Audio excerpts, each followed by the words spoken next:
Mike gonna be here or not? Oh, you know what? It's gonna melt though.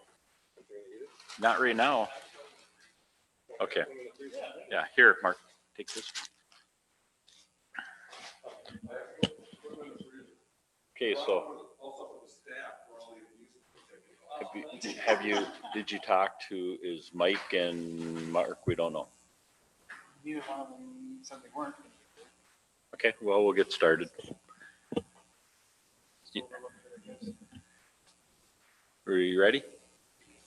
Okay, we'll call to order the Public Works Committee meeting for September 2nd, 2020. We are minus Mike Hoff and Mark Uttenzer, but we will move forward with a quorum. First thing we have is open forum. If there's anyone that has anything they want to bring up that isn't on the agenda, now's the time to do it. Seeing none, we'll move on to number 2, Don DeLine vacant controlled access to Lake Hubert vacating. Decide if there is any impact. What are we going to do about masks? Okay, if you want to wear a mask, you may. If you want us, I guess whatever makes everybody comfortable. Do you want us all to have them on or not? I would insist that I wear a mask, and if you are not going to wear a mask, I'll sit out there. Oh, then I'll wear a mask when I'm not talking. That would be the easiest thing to do because this muffles it quite a bit. So, well, as long as we're socially distanced, but yes. So it's just hard for me to pronunciate with the thing on. So when I'm not talking, I will definitely put it back on. Okay. Vacate controlled access to Lake Hubert. Tom, you want to take that away? I believe this was talked about last night at the planning commission meeting, and Jenny had asked us to take a look at it in this committee as well. From my point of view, the reason we're looking at it here is to determine if it has any use as a road. There's no other reason for Public Works to have a look at it. The rest of the reasons why that should or shouldn't exist is pertinent to the planning commission to make the recommendation of the council. So what we would be doing is looking at it as, is there anything from a road maintenance standpoint that we need to keep this access? And as the Public Works Director, I would say no. I've been here for beyond 12 years now, and I've been there once to cut a tree for Don when I first started. That's Is this the spot that the DNR has an access to? yes. So what is this owner, does he own that land? No. DNR? Well, the DNR owns, it's a strip of land, and it's narrow. I think it's 33 feet. So it's not wide enough to be an actual city street. There's a parking lot down there, there's a dock down there. No. This is, okay, the public access for Lake Hubert is in a different location. Okay. This is simply a 33 foot strip of land that was designated as a public access way back when rock was still, or dirt was still in rock form. And the ideas back then were for back lots and things to have access to the water, yada, yada. But there is a public access on the lake if you want to take your canoe or your boat and go in and park, and it's got a parking lot and stuff. That's further down. Yeah. And this is not, and this strip isn't something that you would put to me, I would put a parking area in. If at some point in the future, the county finally allows us to have the land we would like to get, so that we, on the other side, on the Hole in the Day Lake side of Camp Lincoln Road, that's further down as well. So this is, do you have a legal description? What's the status of that little piece there between the road itself and the 33 foot piece? In red here on this drawing, there's a piece of ground between here. Who owns that? That right in there. Is that part of the right of way? Yeah, Don, would you like?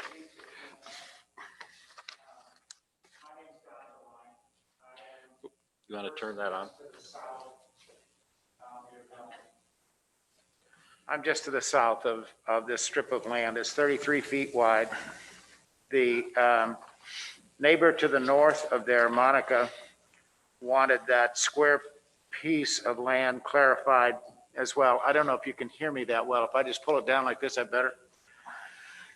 She wanted that clarified because she has put in she wanted to put a septic system back there. So she got that land as hers now, that within the red section. The road used to go right down where that red section is. You see that straight line going down. It really never went there.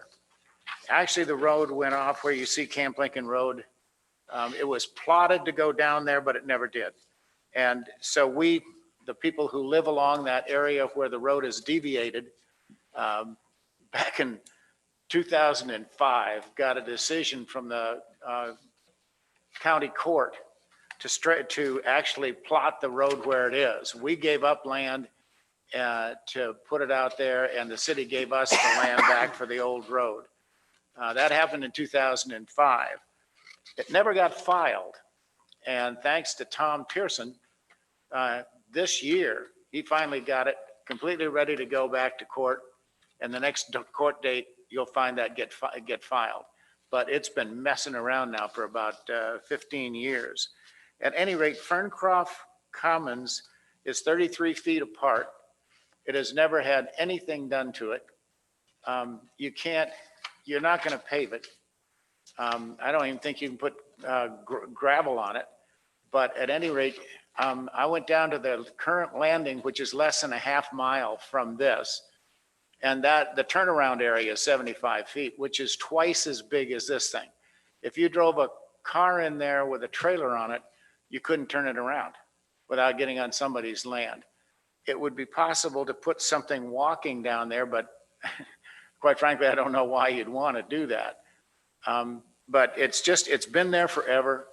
We have no plans, either the people to the north or I, to do anything with that land, but we don't want anybody to do anything with the land either. There's 168 homes currently on Lake Hubert. About 20% of the land belongs to the camps. And a lot of those lots were 60 feet across when they were sold originally. My lot is 60 feet across. I've used every inch of that lot that I can without getting into being non-permeable stuff or get to the issue of non-permeable land. And I have no intention to do anything else. I don't have a paved driveway. I've got nothing except the house. All we want to do is to make sure that we don't try and put another access into a lake that is already being taxed as far as its environmental status is concerned. It's a great lake, and it's one of the prettiest ones around. And the less stress we can place on it, the better. There's no reason for this particular area to go through. Now, I've overstayed my welcome. I'm sure. I apologize, but that's kind of what the idea is. The DNR. Well, Technically, it's the city. it's a, Okay, so what happens if we approve the vacation? Split it in half.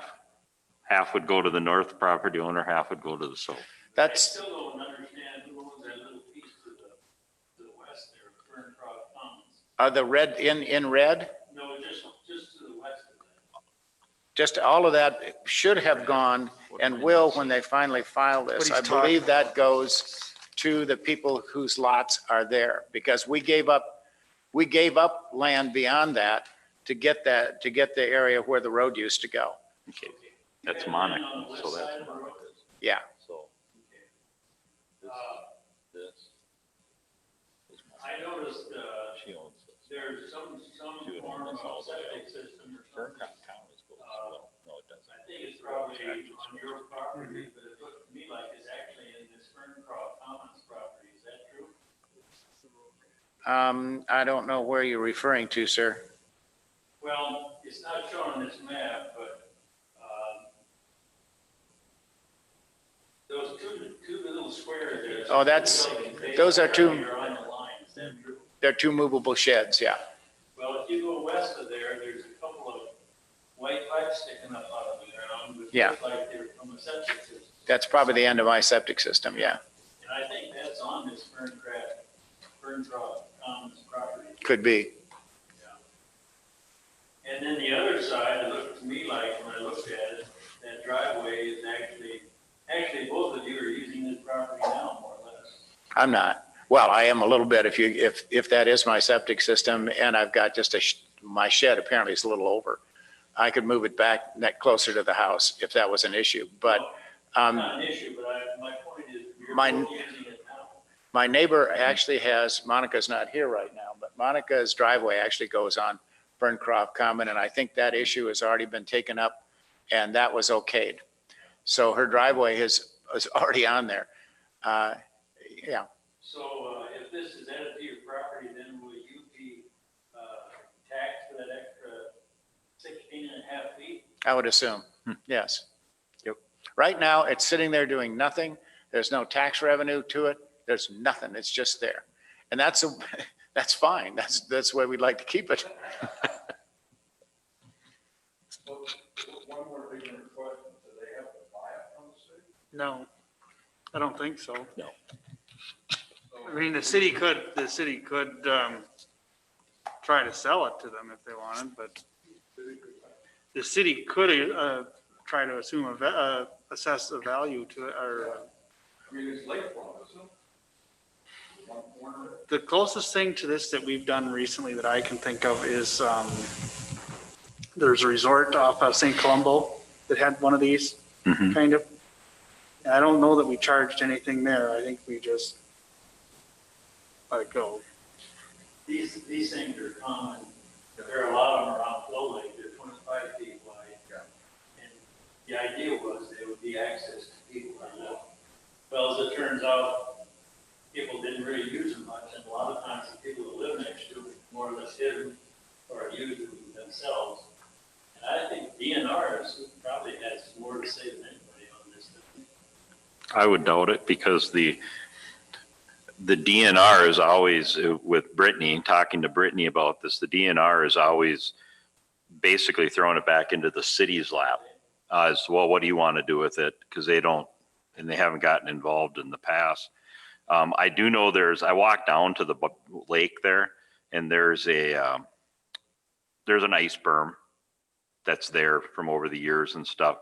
And if it's anything like what we ran into on Pelican with my mom's property, the DNR has issues with people that remove ice berms.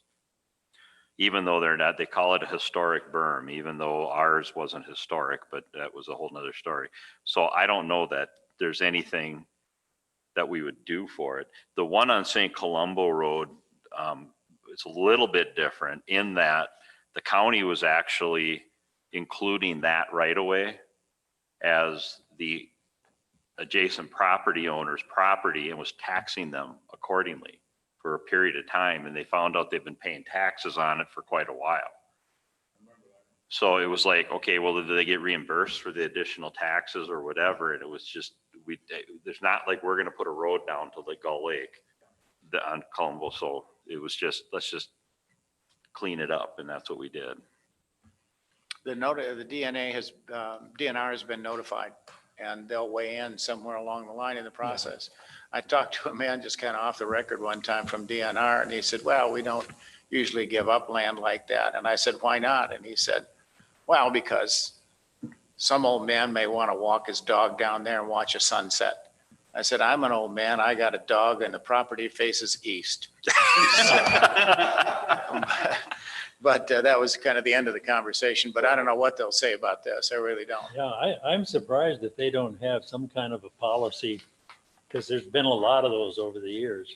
I know I talked to Brittany, our planning and zoning administrator today, and she actually said, in her eyes, rather than dealing with these one-on-one, we ought to take a look at she said there was 8 of them in the city. I don't know if that's how many there are, if there's more or less, but if she's right and there's 8 of these, she would like to just have this discussion one time for all 8 of them. Get them all straightened out.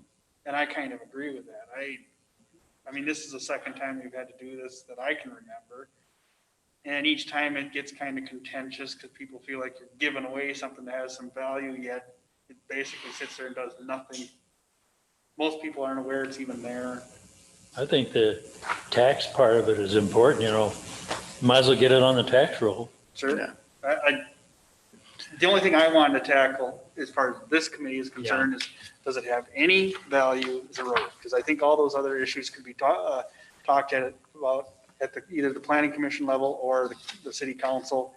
I didn't want to get bogged down in a lot of the other stuff here. It's hard to discuss this without getting into all the rest of I it. know.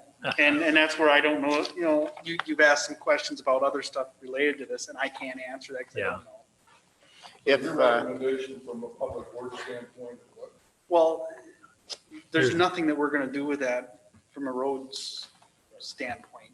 Sewer, you know, it's no good for a sewer. There's no future city water system that would access that.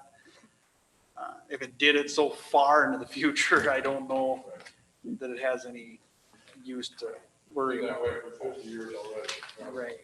if all of that land came to me, I originally drew up the petition to y'all so that it would be split evenly between my neighbor and myself. But if I had all of that land, I still wouldn't be a conforming lot. It would only take me to 90 feet. So I'm still, pardon me? Thanks for bringing it to our attention. Yeah, so I'm a non, Hey, if we just come this far, I believe. yeah. Well, thank you very much. I appreciate it. You bet. So Peter, questions, and what's your opinion? I would support the recommendation of Tom. Dill? I'll second it. Okay. I agree. I think in this case, we should agree with Tom, and we have no need for it from a public work standpoint. And do we want a motion, do we want a Oh, I do. Yeah, we should make a recommendation. recommendation to the council to go ahead? I recommend to our Nishwa City Council that the lot described herein be turned over to the property owners. What do you call them? Okay. Burn crop comments be turned over to the two owners who have made the petition. Do we even have the power to recommend that? Yeah, Yes, we do. we Even can though- recommend anything. I'll second it, but I'm gonna say, with an understanding, if we could get you to amend your motion, Peter, to say that, from the standpoint of public works, Yeah. there is no value Yeah. for us keeping the property, and we would recommend that it be From our vacated. public works standpoint. Okay. A petition to initiate the vacation of burnt crop comments 30-foot right of way. As submitted by Are you- Don and Michelle Deline. And where's the other one? Monica. And I'll second. Public works standpoint, and that they would begin to tax it, would be initiated first of the year or whatever, the next tax period. They'll have to divide it and figure out how they're dividing it, what they're doing. They'll probably have to get it, I don't know if you'll have to resurvey it or whatever they have to do to add it to the various, Purchase price right, just, Well, there's a hearing on this first, isn't there?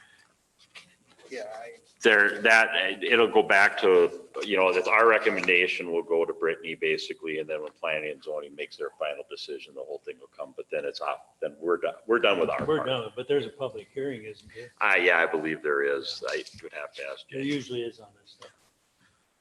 All in favor? Any questions, anybody? All in favor, say aye. Aye. Opposed? There we go. thank you. Yep. Thank you, Don. No one thing that I heard discussions, as far as all parties are aware, the south line of this 33-foot turn crop is a section line. It was the plat line for all property platted to the north, Okay. also the plat line for everybody platted to the south. Okay. Those plats are going to override everybody. So right now, parties can agree that right now, that property all close to Mount Anderson. Okay, There's a plot line. Now, if she wants to agree, but if, you know, all I'm gonna point out to everybody is that if some legal counsel wants to argue, you're vacating this, and it's gonna vacate back to the plat. So all parties are aware. You know, and that would all. but if she wanted to do a quick claim deed for 50% of it to him, that would be between those two. Yeah, I mean, it's more of this is a decision item when it comes up to the city council. Okay. They're likely gonna should advise their attorney, to just, if the city decides to vacate, if they decide not to vacate it. Yeah. I think it's, I agree that it is part of one plot and not of the other, but I think it's actually in my plot and not hers. That's why I agree with her for the 50% split, but when it was originally explained to me, by Tom, city attorney, it was that the line is not on the south side, but on the north side, and it actually belongs to me. But I didn't, we're just neighbors who wanted to, well, that's fine. Like I Yeah, said, okay. You know, the information on the Crow Wing County website, which we all know, it's shown on the south, okay? So. Okay. Parties are aware, but that's good. Thank you. Thank you, Mark. I appreciate it. Something always has to come up with this one. I don't know. Nothing's ever easy. No. John, do you want to jump ahead to this so Mark can, if you want, or Mark, you want to stay for the whole meeting? If you want to get me out of here, I'll accept that. You know, I don't get an option to really, no, I'm not going to say it. Yeah, we can, if you guys don't mind, we'll jump ahead to number 6, right? Number 7, it's a conceptual plan for a North Pines addition for Grandview. This is just an introduction. We're not making any kind of recommendation or anything, just taking a look at this. Because it was introduced to me yesterday afternoon. All we're doing is letting you see it and giving it to you. You're not asked to do it. No votes. No votes. We continue with Ramsey Lodge in particular to violate the rules and regulations of bringing documentation to the proper committee in advance. Mark, you know, No, just so you know, I just sent this to Tom. yeah, we expect us to walk in here 5 minutes. No. to 5. Pete, hang on a minute. What I said was, I sent it to him, he said, let's talk about this at tomorrow night's meeting. I didn't say, put this on the agenda tomorrow night. Okay. You know, And I Let's- raised my issue of. Well, let's just all calm our heads. Shh. Thank you. Well, Come on. I wanted to discuss it. because Okay. we asked me to do a lot of stuff here. Okay. And I just want to get 5 minutes. It was one Okay. thing, let's talk about it for 5 minutes. So I put my, I like Dell's, I got some experience over here, so that's all I was looking at. So. My only intention with this, Peter, it wasn't to make anybody mad or anything. I just wanted to give you this plan so we could talk about it probably next month. And just have it explain what we're being shown. There's nothing that we're voting on. It wouldn't. I'm sorry to get upset. I just had some surgery today. Maybe I shouldn't even be here. Well, you're fine. It's okay. I have to listen and keep my mouth shut. No, No, you've got a valid opinion, and I agree with what you're saying. If we were expected to take any kind of an action on this, I totally agree with you.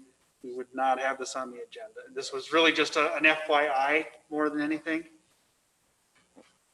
So what is the North Pines? okay.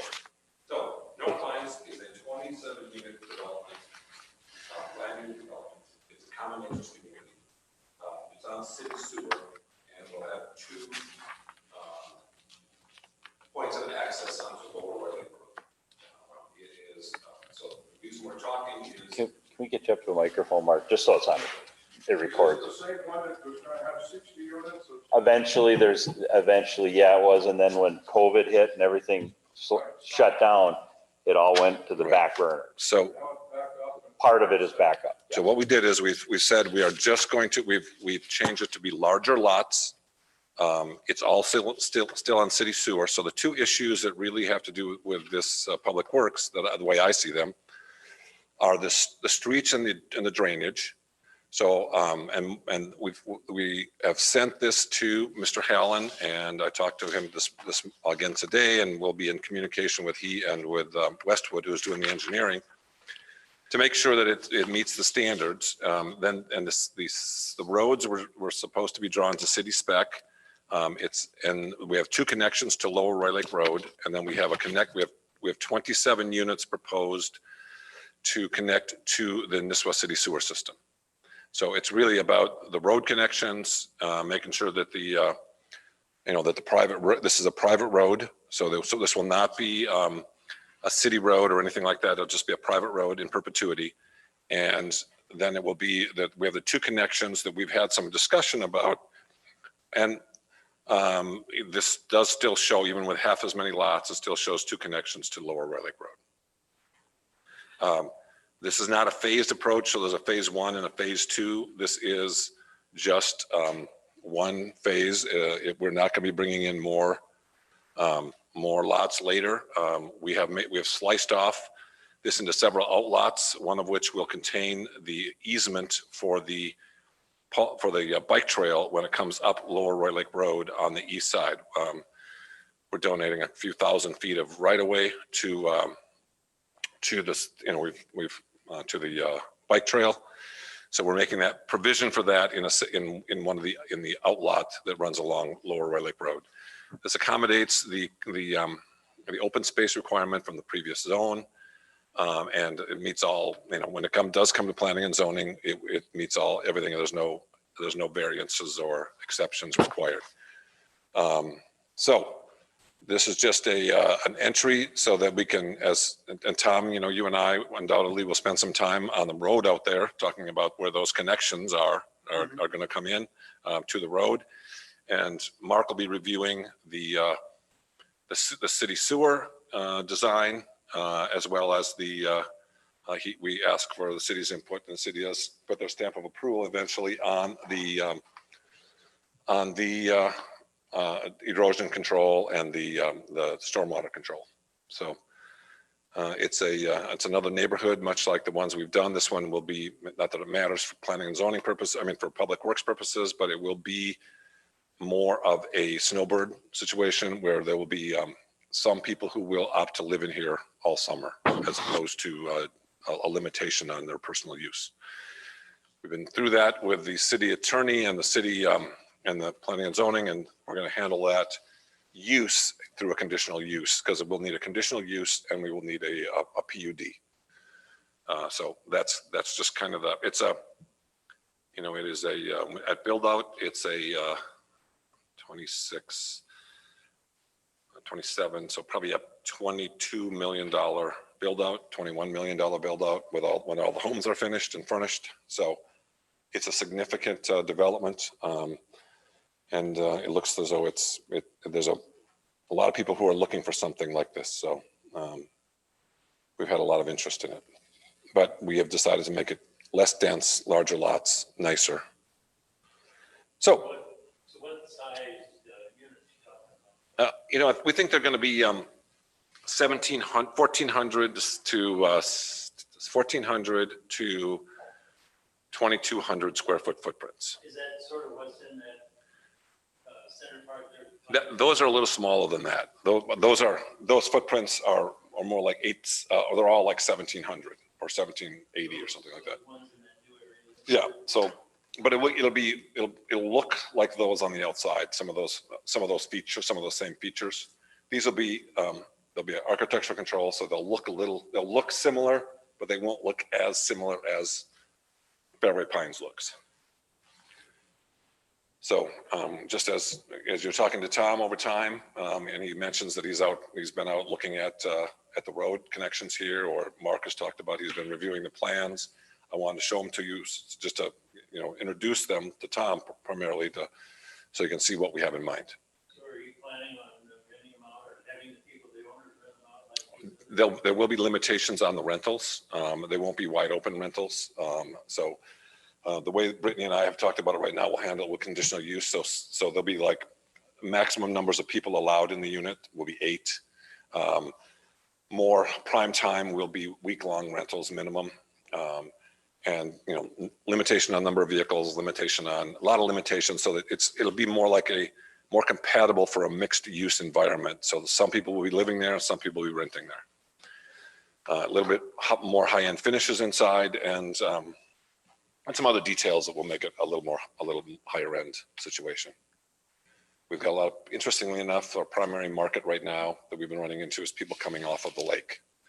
They're tired of, you know, using their boat twice a year, in, out, and the 4th of July, you know, type of thing. And then, and they want to play golf, and they want to have a golf cart and take the golf cart down to Grandview, down to the clubhouse, you know, much more like they're used to doing in Florida or Arizona or Texas. And then, like everybody, that's also seems to be a flight out of the cities. You know, a flight for people wanting to leave Minneapolis area.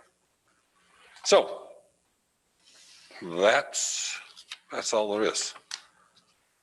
Any other questions? Otherwise, oh, Well, yeah, so, thank you, Peter, I guess, not look at like, so some of the items is, you know, if we look at sheet 67, which is the sewer layout, which is, you know, so one of our establishing, this will always be a private road. yes. Good, we're on to that. So, you know, the first thing that strikes me down is, you know, from the standpoint of, basically, we got 28 manholes that the city's gonna have to maintain in the future. And I know that, you know, so, on per linear footage, that we got a manhole every less than 200 feet. Well, that's a NC standard, yes. So, but, so like a question, let's just, lot 21, you know, so they ran, you know, Westwood ran a little short manhole 11 to come off of, you know, to come off the front of lot 21. But yet you've got the sewer coming between lot 21 and 18.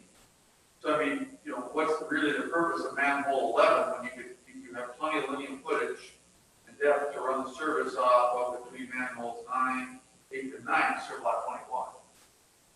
So where I'm going with that now is, you know, when you have a single hole on an 8-inch line, doesn't get flush. Sure. So that's just one item. And then the other thing would be to come in the future, you know, all lot C, you've got these nice big lots, and Westwood, you know, they put all the manholes in the pavement, which that's standard. But the other thing is, if you got to dig this up in the future, do some repairs, or do something, you know, the city's going to have an easement for this. I heard last night that these outlots are not a future phase; they're actually going to continue to be outlined with green space and everything else.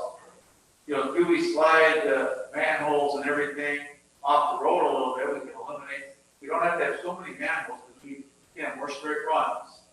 Plus, in the future, you know, if they have to re-excavate or something, you wouldn't be needing a pavement. These are just items I want to, you know, that's what I want to kick around and talk about. Because there's all, like I say, you know, first thing that struck me is, you know, 28 manholes.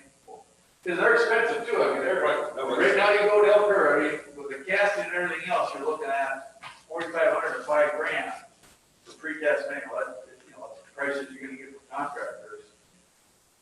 So I guess, you know, like I say, you know, that's, you know, something, you know, was projected to the sewer system. And, you know, that a lot of it's going to have to be insulated, which is fine, just because they, you know, they're starting at an existing invert that will have to show on there, become a manhole 1. They essentially kept it all at minimum grade. And that's fine, but like I say, it's all, you know, a lot of it is between 6 and 7 feet deep. And, you know, and that's to the invert, not the top of the pipe. So, you know, and then the plowed surfaces, so insulated. How deep? I'll say you start with manhole 1, the very depth is 7.12, then it's 6.41, 6.7, 6.15, and manhole 4. Now that's out in a green space on the golf course.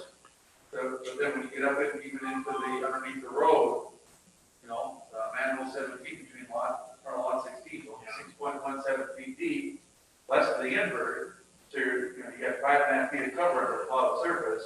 I mean, it'll all be insulated. Are these gonna be walkout units, Mark, or about 30 million? Most of these are not.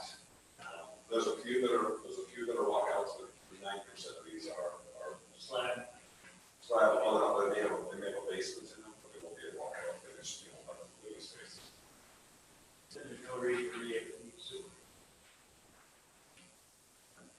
One of the questions with LXL is just, when they're connecting to the existing, they don't show the invert. I guess we'll just need to verify that they are connecting at the lowest possible point there. Because even if we, those are just discussions. Tom, the main things I just saw when I looked at this a while back, are there advantages or disadvantages to actually moving the sanitary sewer off the road? I'll say like along outlot C since that's an outlot. You could eliminate 2 or 3 manholes because you're not trying to follow a little curve of the road. And then that would be the primary reason, just not, because let's just pick, right at the start between lots 27 and 26, we got manhole 26, manhole 25 and manhole 24. Well, really, you could run right from 26 to 24, because, that distance is still way less, even under 300 feet. And you don't, do you really care if the sewer line is all in the grass off, Well, that's just what I was looking for, such as, just general info. Sort of looks like somebody laid it out that wasn't too familiar with sewer. Well, I mean, They got a manhole every place there's a bend. that's correct. And I mean, like, to run a manhole just to pick up lot 21, it's a lot of cost. Plus, I'd rather get lot 21 over on the, 18 and 18, you just get a little bit more full on. Yeah. Okay, so. So those are your concerns. Well, that's what I saw. I just was looking for that meter. If I had any bells in here tonight. Is there anything else? No, storm drainage is good. They've got plenty of basins, and like I said, it's really not. That's more about finding limits. There's just pretty certain where the city's not taking over these roads. That's that really. But the basic thing is once you take over the sanitary sewer, now the city will be maintaining that. And it is, Tom knows, you're going to be replacing 3 manholes down on, right on top. Westland, they're pricey, aren't they, Tom? They are, So, I'm all for eliminating as many of them as we can, Mark. I think one concern I have with moving them off the pavement, especially with some of these nicer homes, people end up burying manholes with their landscaping. Well, if we move them across the street so they're on the outlot side instead of the individual lot side, so they'll be in the common area, so then they could come off and then they wouldn't be in someone's yard, they would be in the common space. That seems like a reasonable idea. or the compromise, Tom, is like I say, between, just like manhole 26, just eliminate manhole 24, run straight between 26 and 24. Both manholes are still the pavement. And I agree, a manhole, the pavement, is a lot easier to find, isn't it, than, I was out digging yesterday morning looking for that manhole underneath this future golf course. Yeah, it wasn't fun here. Well, you're right, it's expensive to replace or repair them. However, the hours that we spend locating these things when they're buried or they're out in the grass, trying to get somebody to do jetting or anything like that, I guess Well, I agree. for instance, Compromise between the two is if you leave manhole 26 and 24 in the road, so it's easy to locate, they're always visible. And, but, if you eliminate manhole 25, that line is just going to skate out the pavement a little bit, but it's over on lot C, as Mark said, so nobody's going to be sure. they're doing a bunch of landscaping. And that might be okay. I guess I'm not going to render any kind of a final opinion, I guess. Like I said, it's just discussional. If we resolve where these sewers are gonna connect, is this still going all the way down to the lake to number 3? Yeah. This would, yeah. How did we decide that? Last I remember, we were talking about, that was up in the air. That we were Yeah, talking that, about going directly over Sherman Way instead of all the way down to Green City, and then all the way back up the Gilligan. Right. Right, I think, 2 miles worth of sewage going down and back, is that what you're calling? go ahead, Mark. Okay, right, so again, we looked at that, and I mean, someday in the future, you know, it just won't be this, you know, North Lines, where we actually look at one of the older lift stations down by, the, you know, I'll say this, both sides of Lower Lake Road all the way down to 77. Eventually, the long-term plan the city will need to look at is when that major lift station work is needed on that lift station that serves that area.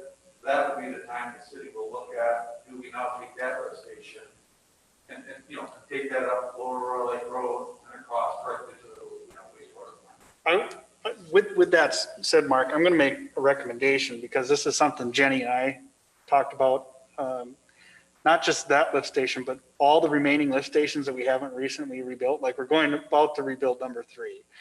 We're actually going to take a look at all of the remaining lift stations and come up with a plan for the next 20 to 50 years of when they need to be rebuilt, what will need to be done to them. And I think to outline, you know, put at least something in with that lift station to say what Mark just said. So it's actually, there's a record. So when we have these future meetings, it's repeated. You know, we're not trying to remember what This we is said. not going to end up being a grandfather in situation. That if and when the city wants to go pull the directly to Shoreham away, that can still happen to this. Yeah. Or North Point, whatever. What you do though, is you would pull just this, you would pull everything from Long Lake. Basically what Tom is saying, when that lift station is redone, okay, everything on the north side of 77 that goes through that lift station would no longer go down to 3 and back. It would go up Roy Lake Road, over and down.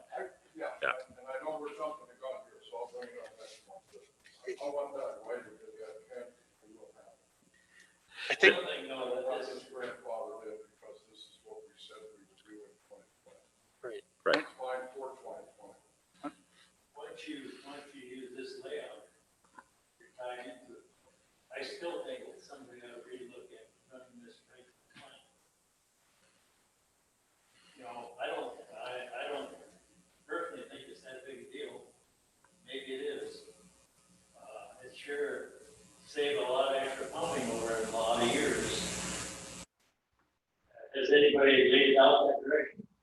Well, yes, I mean, Tom and I took an initial look at that, and that's what we determined is that if you're gonna spend the money to start taking stuff directly to the plant, you wanna get as much for your dollar, because there's a lot, and that's why I say we need to look at that existing substation, which serves hundreds of homes. And yeah, because if you're gonna, This would just make a relatively small station, 24 lots. well, you agree, but you still need the directional work, you still need to get a force main. Yeah, it looks to me like, what little I know about what's going on out there, that's not really it. Where it goes. Well, Oh, you're right. well, you're a mile away by the time you start here along the Lower Road. Yeah, but I mean, say, you put this station on the east end of it. Cut cross country. Say that would be the lowest point. Yeah, but if you put a lift station in now, the pump over there, then yes, in the future, the existing lift station will pump to this lift station. Once you make your infrastructure, you know, and have that force main in, yes, you know, then that's always, so that's, you know, so just looking long term, if you put a lift station in here now, pump over for these 27, so, you know, then you redo this one, now you have 2 lift stations. Right. That's sitting with the relief maintain, replacement control panels, do everything to. I'm not thinking about a big portion, I'm thinking about a portion. Just that little subdivision. That's all relatively small space. I mean, I'm not talking about running everything from down by Grandview through that bit. Oh, no, Dr. Grant, you think, I'll say, you know, west of Lower Lake Road, currently goes down. Well, you know, I'm just throwing that out there. I don't know if it's ever been really looked at. You know, some facts. Well, nothing formal was done, right? And that's what Tom was talking about, Dr. Kennedy, and that's what he would like to do, is eventually put some type of plan down in our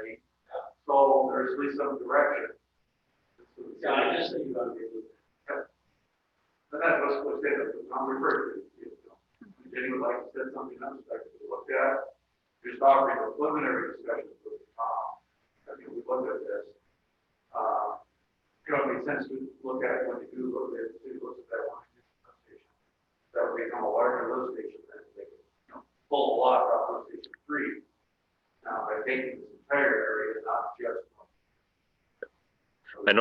I know, in talking with, I'm understanding what you're saying, Bill. One thing that Tom and I talked about, this was way back when, before COVID hit, was ultimately, in this case, this is a private road, but ultimately we would like to see all of this, the sewer right away, all of the main lines and stuff under city roads or on city right away. So if what you're suggesting, I understand it, and it's the shortest distance between 2 points, is kind of cutting underground to Sharman Way. And with this, but then we're going underneath golf course, underneath other private properties and stuff, we're gonna have to get an easement, which we would get. No, you've already got a road there that goes to the plant.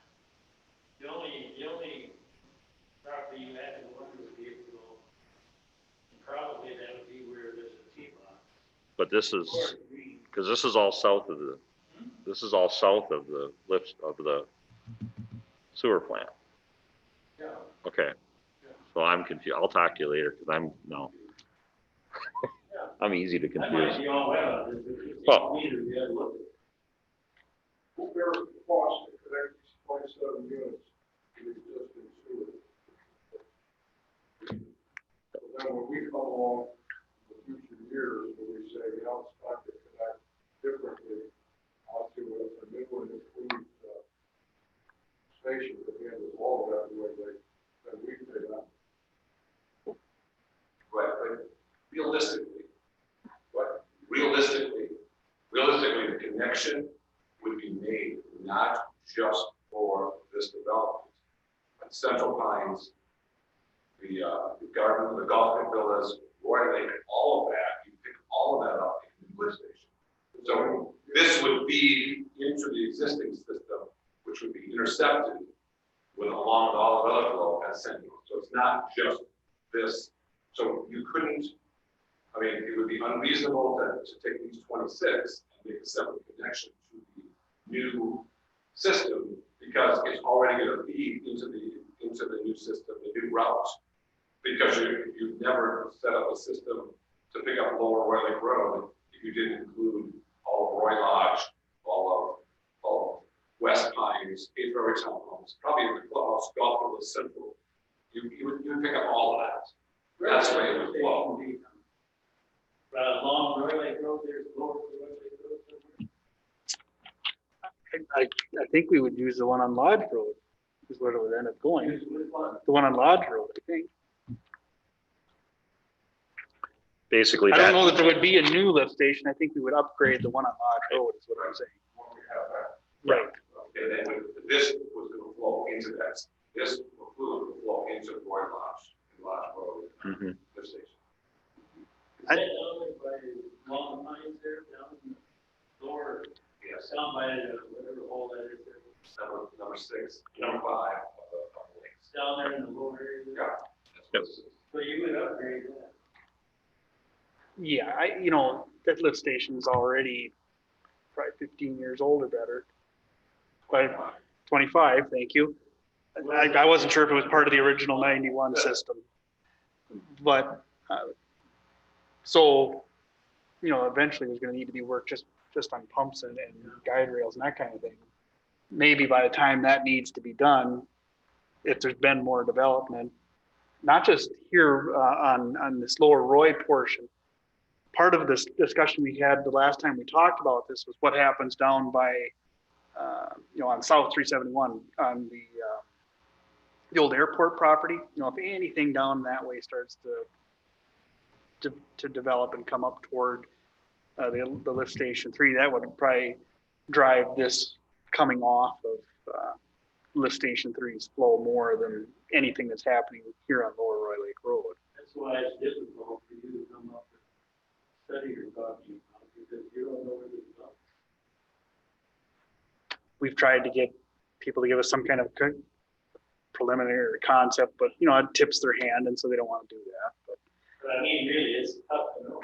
And yeah, I mean, who has a crystal ball 10 years out? You know, I mean, we take our best guess at some of this stuff and try not to do anything that would hurt any kind of a plan, I guess. I think it's smart though to get as much stress off lift station 3 as we can. Oh, yeah, eventually, that's a long. I think I'd asked the question of Mark, and correct me if I'm wrong, Mark, but I had asked, are we, you know, how much more are we really paying to pump that little bit more? Or, you know, to pump it that much more distance. And I don't think it was significant as far as when you start comparing the cost of adding additional force main.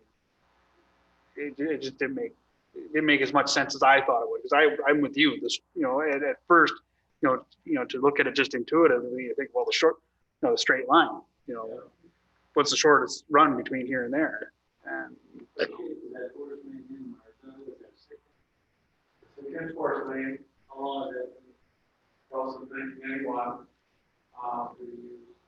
But we determined that, you know, they put the new pump in, the new flight pump, emission detectors and everything down. We determined that the C factor on that PVC line is still somewhere between 130 and 135.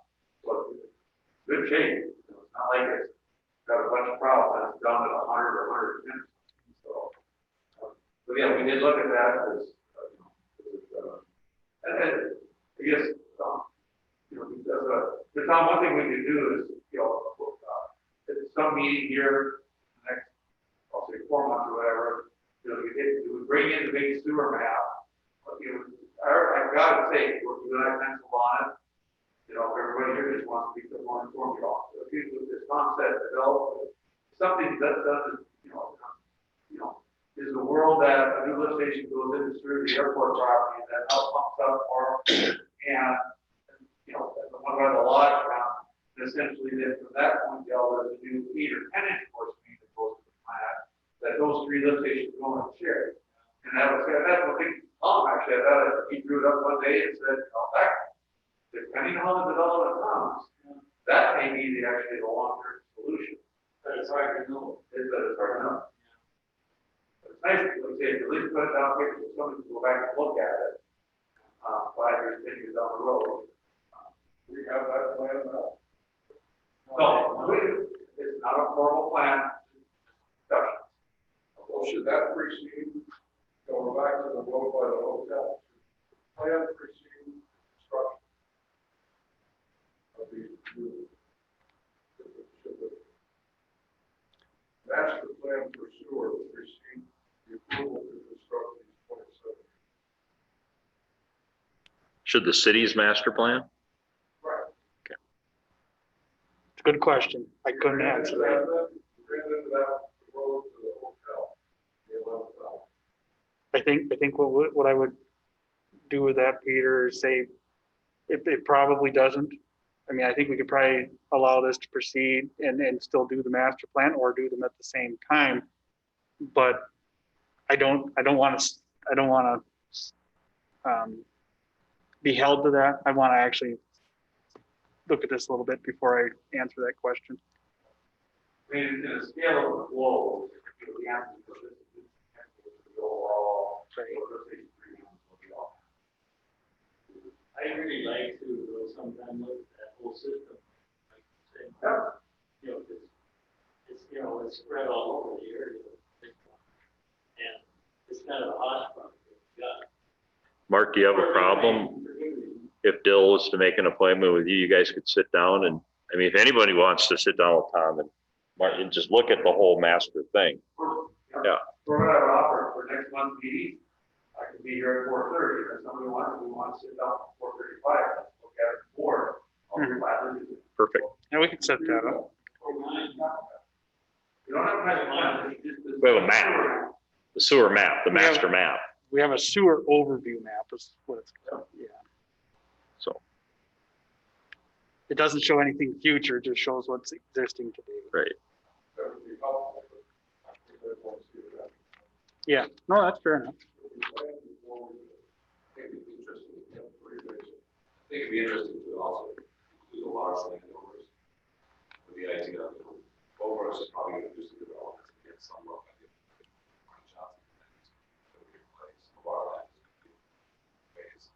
So, you know, there are enough rough ideas out there, so for larger landowners contribute to that.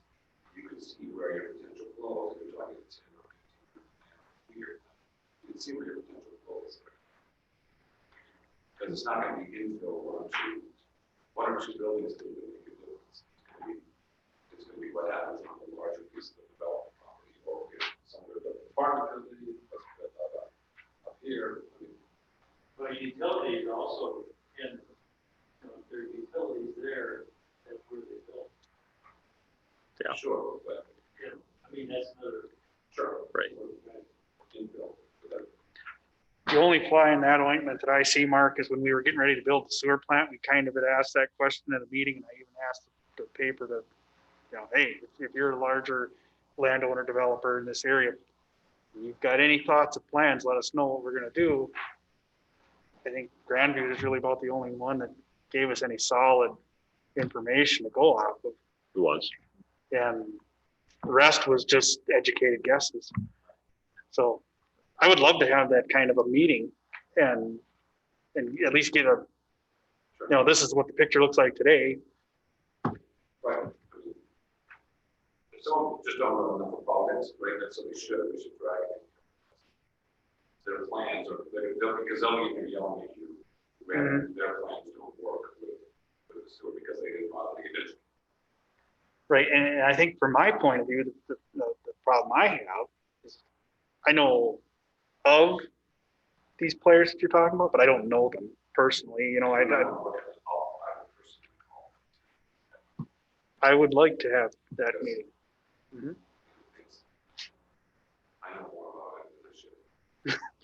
Well, I think it would be great if we had the money and we could just build the whole dang on system, redo Roy Lake Road, put it in and have it all, and just let it be allowed to sit there and wait until it gets filled in. We don't have that money. Well, we could save a lot of money knowing where some of the stuff is gonna go. ahead of Exactly. time. Exactly.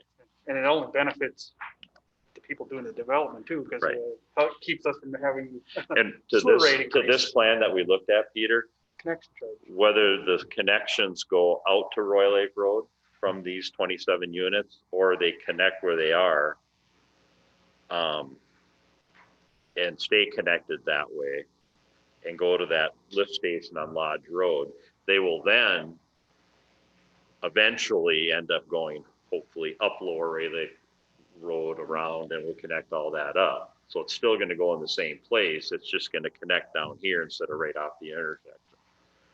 But, no, once the ability to, I think we would be remiss, honestly, if when we redid Lower Roy Lake Road, that is the time to put the sewer in. When it's time for Lower Roy Lake Road. So, and there's another fly for that ointment that I would be happy to throw out, but that's, Is everybody satisfied, or do Yep. we have more points to discuss? I think it'll be on the agenda till we just. Well- No, just so we can keep it fresh and keep it moving, you know. And if people have questions, please, get a hold of Tom, come in, sit down, look at it. Walk through there, get a hold of Tom, Mark, or whatever, and, you know, as a committee member, feel free to take a walk up there and see the lay of the land if you're not familiar with it. That's fine, but in 12 months, this is going from 60 units down by the lake, that was 60 units up here, now it's 27. Well, it was never by the lake. Yeah, there was some discussion of a senior citizen. Oh, that's a whole different spot. It's a lot to keep track of. Amen. We're not informed until time we. Right. Well, now we have the information ahead of time, so as we can develop questions and ask them. And this is the final, we're not gonna have more than the 27. The 60 became 27, right? Or is this a phase one? This was not, as I said, it was not a phase project, it's 27 lots. Because of that, the trail, and that, the space requirements, just 27. Yeah. There's no phase, there won't be a phase. So 60 became 20. That's correct. Okay. That's all this time. Sorry. We went from 60 to 27. This is the first time, yesterday was the first time Tom saw 27 plan. Just go on to planning and zoning, say that what last? No, Brittany has seen this. I've sent it to Brittany, who was not at the film, other than just the same thing. Okay, 5 minutes, we get an hour 27, and I'll say 16, and this week. So, to let them know that it was a lag. Anything else, guys? Thank you. Appreciate it. Thanks, Mark. Okay, number 3 on the agenda, Ted Branson parking. Okay, I have You all some have this? pictures in there.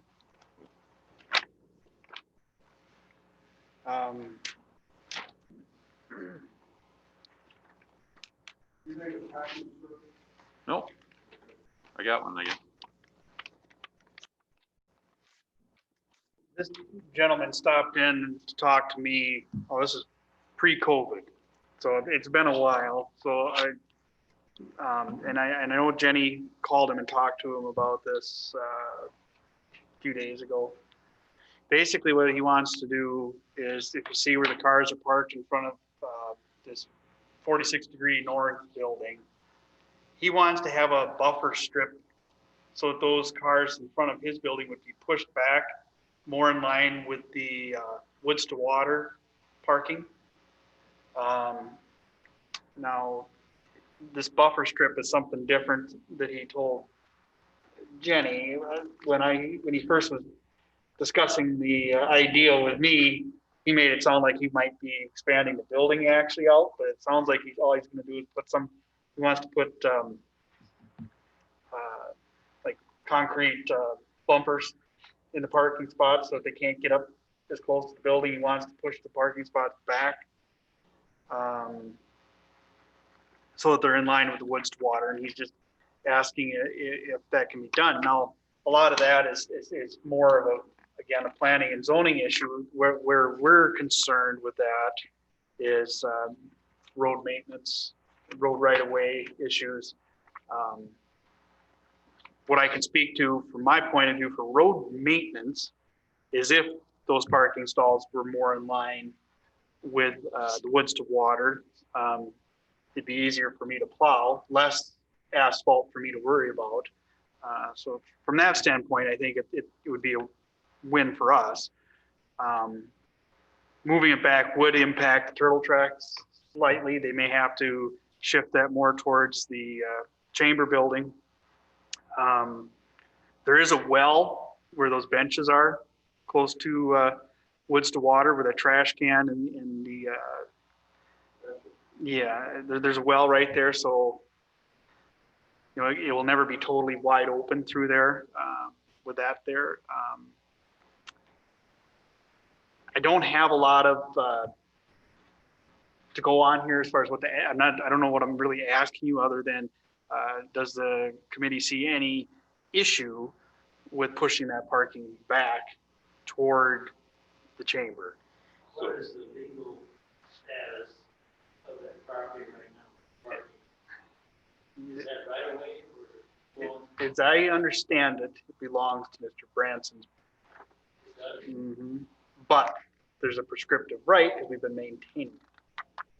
So the right of way, I'm not clear on. I would probably be looking to Mark to clarify that for us.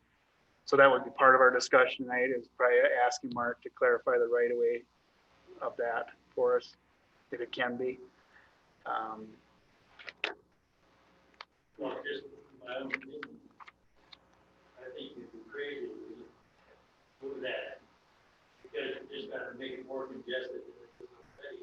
It's probably the busiest place in downtown Pittsburgh, Wednesday. And if this law owns that, I don't think there's any question. But if they don't own it, that might.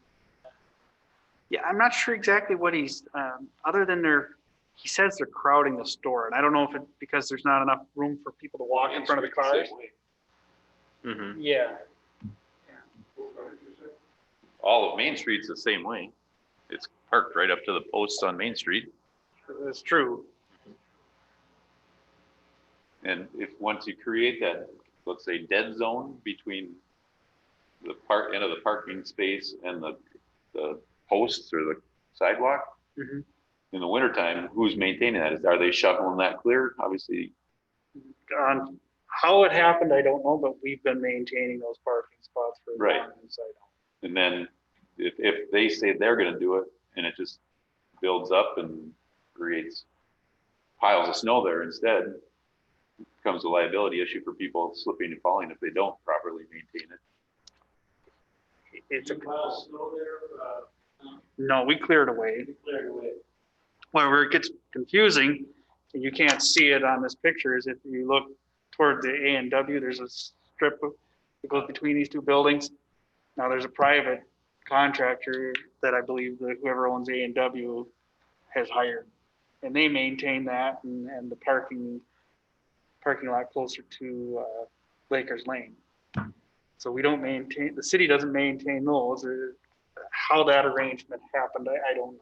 You know, why is that private and this is, we're Well, maintaining? at one time, A&W had drive-in both sides.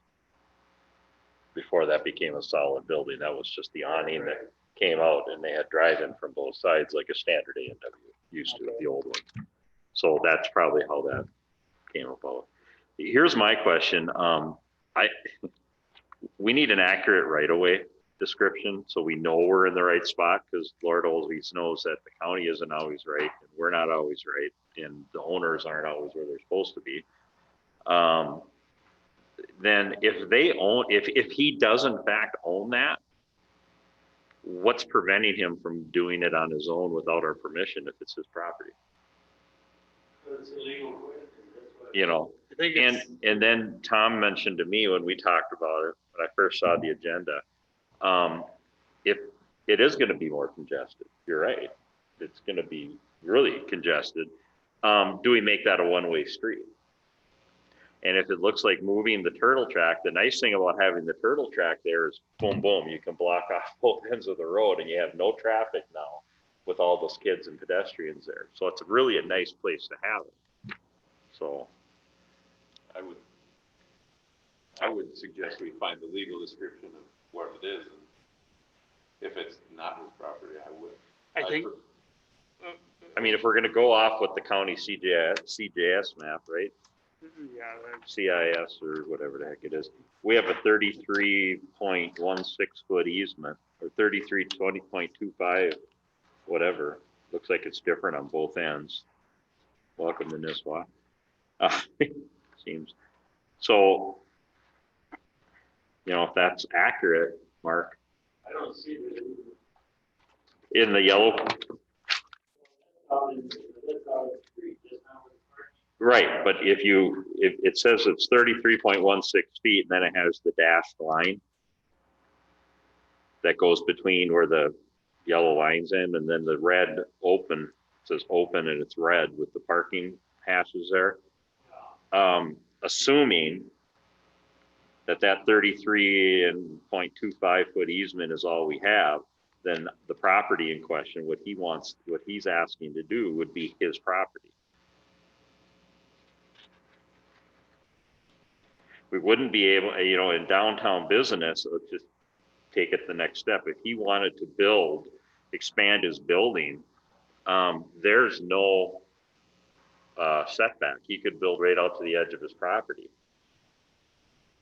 We wouldn't be able to allow him to, because there'd be no room for his parking, obviously.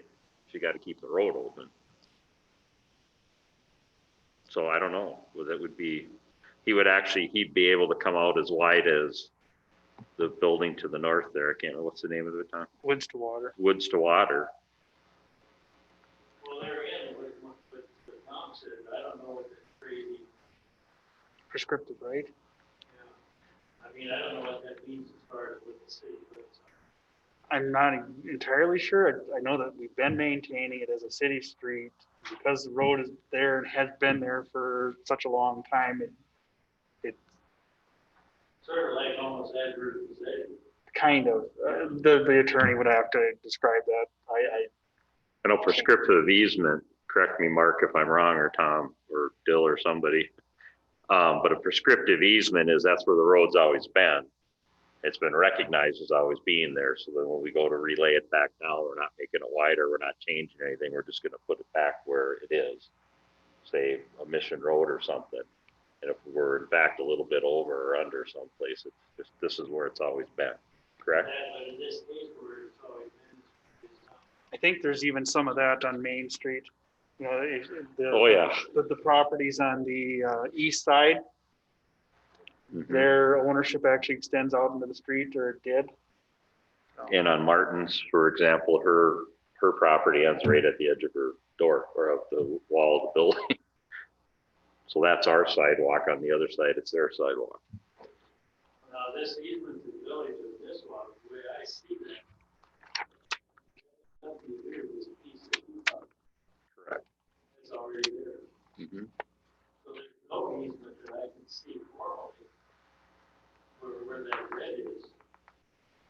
It just says parking, That would be his property, yeah. right? Looking at, So there is no easement.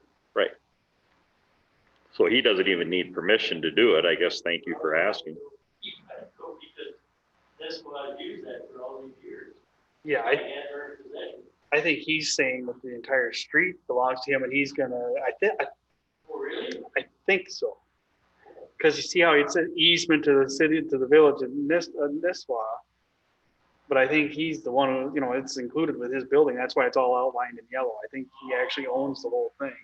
And I think, I wish he had provided me something in writing for this meeting. I think what he was intending to do is he wanted to use that parking area to either expand his building or do what he told Jenny and buffer his parking.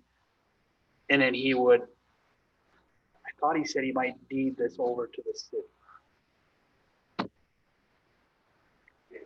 So, We got to find out if we own the property. So maybe or we not. need more detail before we can take this any further. This Yeah. might be something we need to table. I'd say, yeah. Mark, can you look into it at all? And find out where the easement actually is, or where the property actually is? Who owns what? So Tom, this came from, I'll find out, I'll get the true certificate of survey on the scale for this. how long is the easement?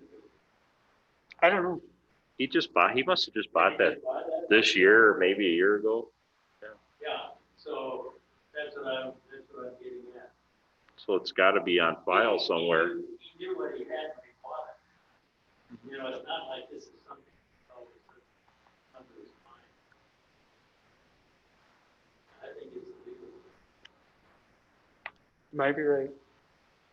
Well, if he wants to close the whole thing off and use it for business and make us move the turtle track, But let's say it's gonna be illegal now. I wouldn't get those kids mad at me. So why don't we table that for now, and you can look, you guys can, Yeah, I'll okay, figure out. that was clear as mud. Never boring. Well, if Never nothing know. else, you understand what we're looking at. We're good. Red line sewer ordinance, Hazelwood sewer extension connection requirements. Okay, that, excuse me, it's probably hard to read because of the size of the print. But with the new sewer line that's going into Hazelwood Avenue, Hazelwood Drive, we never made any kind of a requirement, or we never settled on what the requirements would be for people on Hazelwood to connect to that line. And so I've made a suggestion, you know, this top paragraph is what's in the current new easement, or excuse me, the current new ordinance that I'm asking the city council to approve this month. With the issue that came up with Hazelwood, I've added some language in there that would not only deal with Hazelwood, but any future sewer extension that we might do. And so I'm asking you to consider the not the whole red line sewer ordinance, but really just the changes from this current paragraph to this current paragraph, and talk about that. What basically would be the requirements for when we put a sewer main in front of properties, when would they be required to hook up? Is there a time limit? Is it when they sell their property? Is it when they have a failing sewer? And I made a suggestion in this lower paragraph, and I want to discuss those suggestions. If you want to change it, leave something out, add something that I didn't think of, and now's the time to do that. We did, but we did not talk specifically about the Hazelwood connection. Now, this came up at the last council meeting, and there was a recommendation, I believe, from this committee to the council about hookup requirements, and they didn't like the time limit requirement that we had. Council changed it. Oh, the council changed the hookup for the Hazelwood people. They didn't take our recommendation 100%. We changed it. So. So what does the council want? Council wants, yeah, okay, we want when a new sewer line gets put in, residents won't be required to hook up immediately unless their current septic fails compliance. They upgrade the building or make it add an addition or sell. Yeah. One thing that makes the Hazelwood sewer unique, and the reason I'm still recommending that there be a time limit, is Hazelwood is a relatively small project dollars wise, and a city can probably afford to carry the cost of that until the septics fail and they have to connect. If we were doing this in a larger area and this was a larger project, would we be able to do it that way also? And so I'm trying to set up a protocol, if you will, for any sewer extension we may have. And so I'm asking the question is that really how we should proceed, is with no time limit and just wait for sewers to fail? Because for instance, the area that Mark Brown and I were just here talking about, there's a whole area along the lake where there's existing homes that may become part of that sewer line that we're talking about on Lower Roy Lake Road. When we put that in, it's going to be expensive. Are we going to require those folks to hook up even if they don't believe they have a failing sewer system?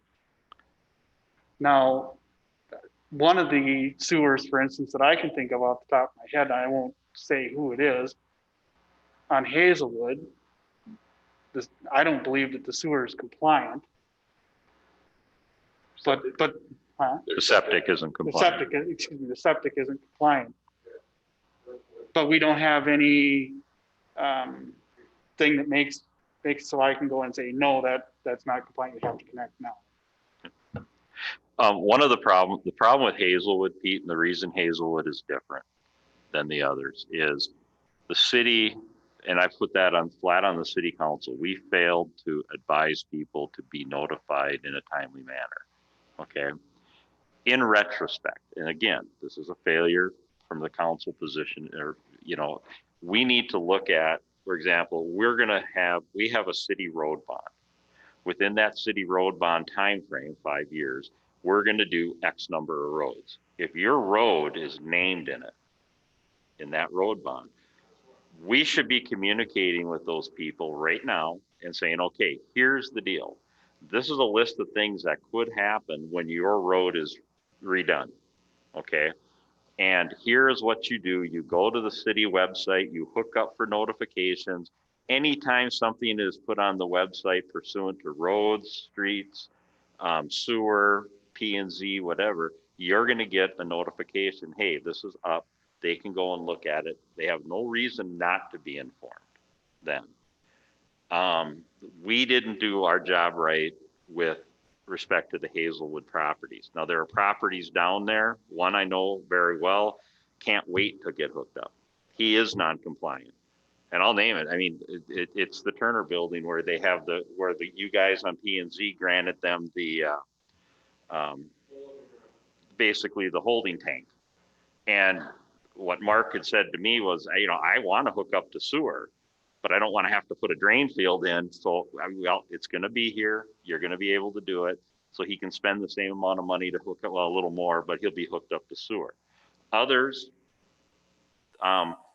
it's that they all need step stations, or they all need, right? Am I saying that right? Yeah, step station. So that increased the price from 10,000 plus digging it to hook it up to substantially more because of the cost of a step station. A project, and I agree with Tom on this one, if we go up Lower Roy Lake Road, that's going to be an expensive project, and almost everybody on Lower Lake Road, Lower Roy Road, especially on the lake, is going to need a step station. Okay, and we're going to be expected to take over the cost of that, but that's still a lot of pipe and everything in the ground. Can we afford to wait 15, 20 years till somebody's septic system fails or whatever? But if we're going to go up Lower Roy Lake Road and we get the notification out and you have the opportunity to stay informed and you choose not to, I can't help that. That's the difference to me. And maybe there's something that we can look at for a large project like that where, yeah, $25,000 to hook up. Maybe there's a way that the city can put a financing package together for people that can show a hardship, or there's a way to work. Yeah, I don't know what that is, but I understand Tom's concern of letting it go on forever too. I think to make this a little shorter, maybe, I had suggested a compromise. We had said 5 years on a recommendation for Hazelwood for the council, that's how long they would be given until they would be required to hook up. I've offered that it should be 10.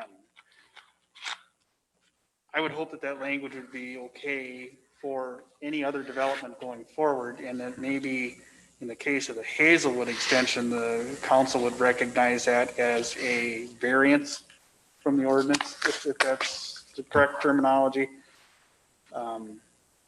If they want to exempt them from the time requirement that's going to be in the new ordinance. I think we already have, really.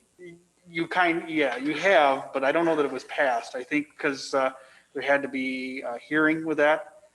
You For the decided ordinance that, but you itself. couldn't actually vote on it because according to the city attorney, The ordinance had to go through the whole process. Instead of being a policy, it had, okay. So you will be voting on that in Yeah. September. Right. And you'll be voting on the new ordinance in September. And I would combine them to make it simpler and so we're also consistent too with each new sewer extension that we place in, other than Hazelwood because of what John had said. Everything else going forward, we will do a better job of notifying them that, hey, we're going to probably extend sewer down your road. Now's the time to say yes or no. If the council votes to put it in, you will have 10 years to make the connection. Or a failed, not a compliant system, or sale of the property, or the request of a building permit that would require you to upgrade. Or have, Where'd you come up with the 10 years? Is that pretty much standard? No, actually, the old ordinance from 1991 required 90 days. And Mark, I think you had said most of them were like 5 years length of the bond or something like that. That seems to me like, in my experience, 10 years. Well, yeah, I know on Hazelwood, I looked at the quotes from a couple of the people that they were getting, and they're all kind of looking at using the same person just so save costs. And it was like $25,000 to $26,000. The reason I picked 10 years deal was we'd already suggested 5 and the council felt that was too short of a time. I didn't want to go out 20 like we did on the original sewer bond from 1991. They made them connect right away, but they financed it for 20 years. So I picked a time in between. It's a big chunk of money for the people I think 10 years seems reasonable. Through the city for And the other thing I was thinking when I come up with that term too is, when I had my discussion with John, I thought, well, okay, had we given them all the notice that they would have needed and then still gave them the 5 years, what length of time would that have been that they would have had to come up with a plan to hook up and come up with the money? Well, it isn't going to be more than 10 years. You know, it might be like 7. So, Plus, some of the businesses did say to me that they are eligible for federal and state grants that they can apply for property things such as that, infrastructural things. I didn't know that. You know, but with this notice that we gave them, it was too late. It's all done. So, you know, so they have opportunities to offset their costs. So we've given them every advantage at a 10-year mark. So council's comfortable with 10 years? Council doesn't, hasn't seen it. He hasn't I seen it. as a council member am comfortable with 10 years. I mean, you might as well play into their hand. You've got 2 people right here. They're both comfortable with that. Let's go with 10. And that's, you know, It's a good start. yeah, that's for anything after Hazelwood. Yeah, Right? that doesn't apply to Hazelwood. You could say that when you Yep. pass the Yeah. ordinance. But the ordinance, I want to say, I'm just going to come out and say at the time, you did a good job on the ordinance. I mean, you redrafted it, you put it together.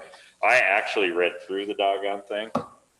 And I got to tell you, it put me to sleep a few times because ordinances do that. But I mean, with the short of a couple of minor things, I mean, it was pretty good. So thank you. It needed it very Yeah. badly. I just had a what if, and that's what you can play on like what if. Let's say they choose the 10-year plan, we're gonna put it on, what is it, quarterly bill. Mm-hmm. If that property sells, transfers ownership within that 10 years, does that cut the 10-year Yeah. thing right off? Okay, I wasn't clear on that. I think the main thing I wanted to accomplish out of this deal, excuse me, Peter, I don't know if you've probably seen it if you've been in here a while, but we get this cash flow document done for us from PFM. And, you know, they look at what our connection fees are and our quarterly usage, and they forecast out what that's going to look like. If we don't put a definite date when all of these places on us given an extension have to connect, how do we cash flow that? You know, we don't know if, okay, 2 are going to connect now and the other 10 won't connect for 30 years. Well, you know, it makes it impossible. Well, at least if we know by this date, we can count on that we'll have the connection fee. So do we need a recommendation then for the council? I think so. If you could say that you accept the language that I've provided here on this second paragraph. I'll make the motion that we let the council know that we agree with the 10-year number 2 of paragraph or 10.8, item 2, upon request of the property owner, city council makes, or excuse me, where am I looking at a 10-year that if sewer is run past them, that we would agree that they would have 10 years to hook up, or a purchase, a sale of the property, a failing or a non-compliant current septic system, and or a building permit, pulling a building permit or a permit that would require them to upgrade their sewer. I will say one more thing about this. Prior to the council voting on this, the city attorney may clean up the language. I've suggested some, so Yep. be aware of that. Well, then but we would need to have it come back to us again, It still has to get voted on by, the city yes, council, but it wouldn't have to come back to us. not necessarily. Right. That's what I'm thinking, just to expedite the matter. So that's my motion. Did you get all that motion, John? I'll get it later. Ba-dee, that's all.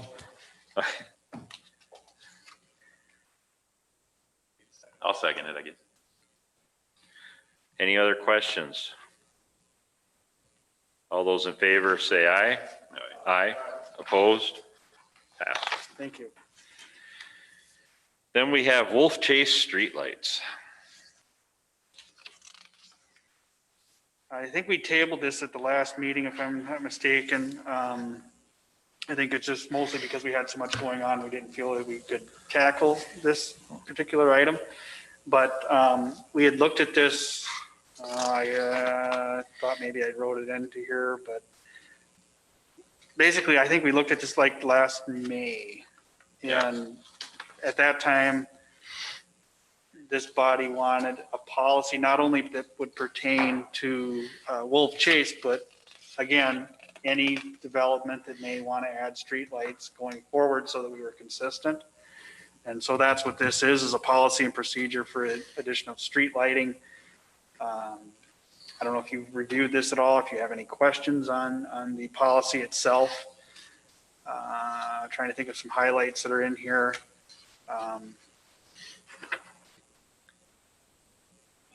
Any development that would say be built after this policy is passed, that developer, those people that are living in that development would be responsible for the entire cost of adding street lighting. This only pertains to developments that already are in existence, asking for street lighting that are on city maintained streets. Then it gives them a pathway to request that street lighting and how the costs are shared on that. In this case, with Wolf Chase, it is a city maintained development. There isn't street lighting there. They've requested it. And I provided an estimate for that cost at one of our previous meetings. I don't know that I have it in this one. I believe it was $8,500 to have it established, and then there's the cost of the electricity going forward. I think the last time we discussed this, we were reasonable. We felt that was probably reasonable. We just didn't know how the budget with the COVID and everything could absorb that cost. I feel like we have a place that we could pay for that additional lighting to get it started. It's in the budget for 2021 to provide for the electricity of it, unless it gets cut. So is Wolf Chase the lights are gonna be paid for by the city because they applied for it? And they are a development that existed before this policy would be adopted. So that's that's kind of not a slippery slope, but any other development that has been around prior to now. They can ask, yes, that's what this policy allows them to do. So I could say, if I got half of the code to say that they want streetlights in there. Here's the beauty of this though, if you read in here, I give the council outs that they can, it's always subject to budget considerations.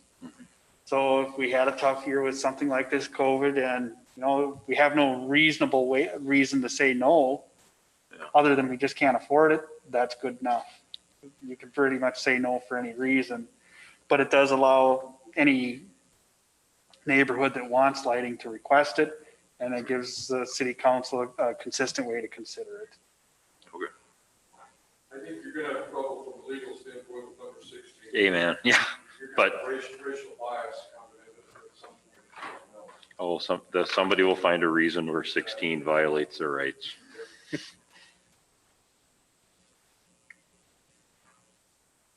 I say the budget constraints, because if you come in the middle of the budget year, sorry, it wasn't budgeted for, and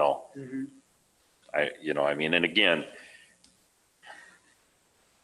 the council at budget talks has been saying, look, every roughly $25,000 increase is a 1% increase in the levy. And so we're skimming, and I know our department heads would probably want to skin us all alive, but we're trying to keep it down to an absolute minimum that we can.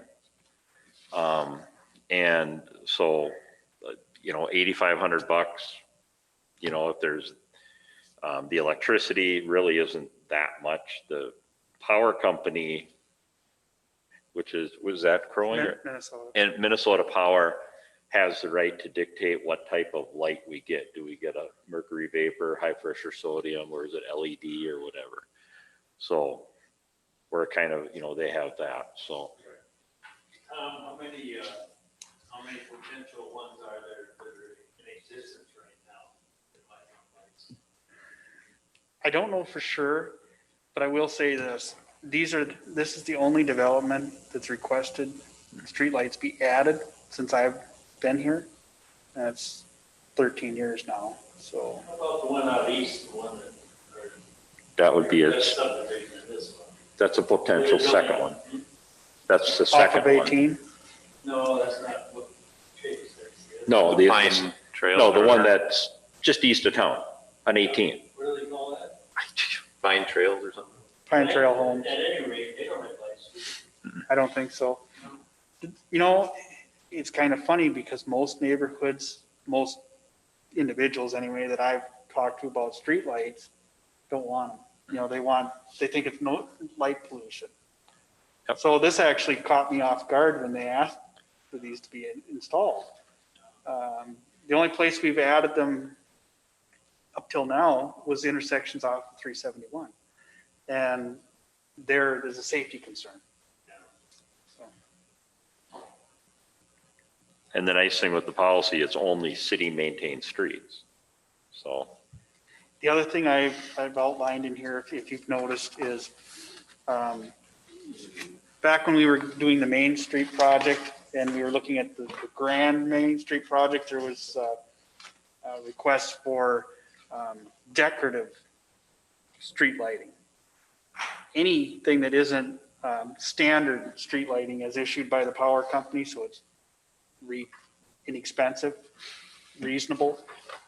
Anything above and beyond that would be the responsibility of the party that's requesting it. So. the only thing I would change on here, Tom, is 8 and 9, that date reflect the end of the month that it's passed, if it is adopted. So instead of July 31st, it would be, say, it's Sure. December 31st.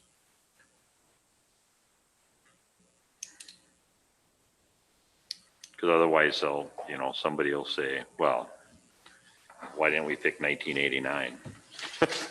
Right, and I will say this too, if this committee doesn't think that they want to allow streetlights to be added this way, we can scrap the whole thing and they can pay for it themselves too. That's. The thing I like about street lighting is I know in Brainerd, when I was growing up, we had a street light right there and we were able to play basketball outside with our buddies at night.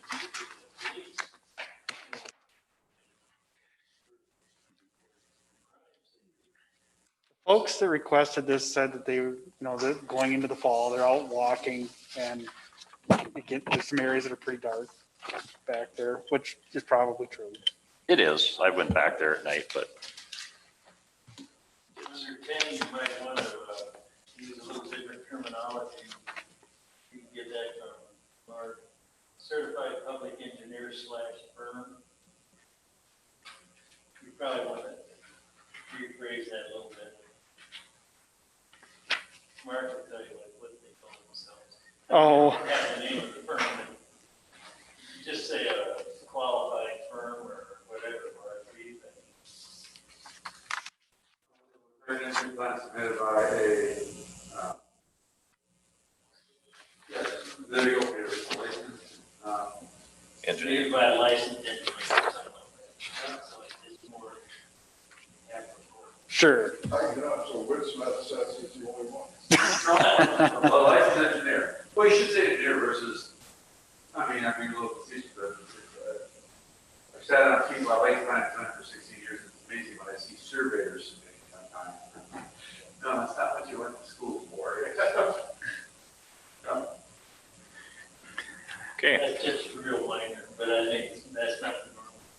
What I was hoping for is that just somebody wouldn't come in and say, well, we want to put a streetlight here and there and no idea what it takes to add it.